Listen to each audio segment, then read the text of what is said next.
Hello बच्चों, let's see the given question. The question says fill in the blanks. Sound cannot travel in dash. So इस question का जो की concept we need to understand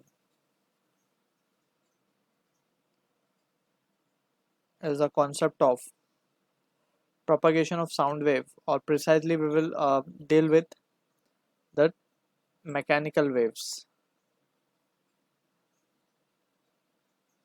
so दो तरीके की waves हमने पढ़ी है, mechanical and non mechanical. So mechanical waves are those जिसको मटेरियल मीडियम रिक्वायर्ड होता है फॉर द प्रोपोगेशन. अब मैकेनिकल वेव में ही दो काइंड की वेव हमने पढ़ी है, transverse wave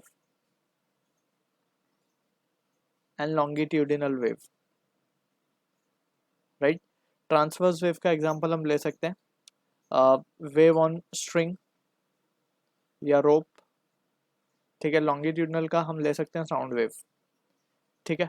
so sound wave is an example of longitudinal wave. अब क्योंकि ये मैकेनिकल वेव का ही एक पार्ट है, सो वी नो कि mechanical wave requires material medium.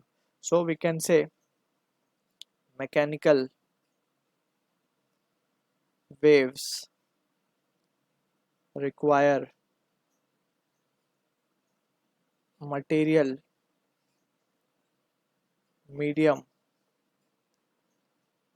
for their propagation. अब मटेरियल मीडियम नहीं होगा, सो जैसे कि नॉन मैकेनिकल वेव्स है, जैसे कि एग्जांपल अगर हम देखें नॉन मैकेनिकल का, दैट इज लाइट या फिर electromagnetic wave. So these are non mechanical wave. So वहाँ पे कोई मटेरियल मीडियम की रिक्वायरमेंट नहीं होती. राइट. सो अगर हम बात करें ऐसा कोई मीडियम जैसे कि वैक्यूम. सो वैक्यूम में हम पे पता है, वैक्यूम में there is no medium, nothing is present in vacuum. So in that situation we can say that sound cannot travel in that. So sound cannot travel in vacuum. इसका एक example भी हम देख सकते हैं बेल जार एक्सपेरिमेंट में.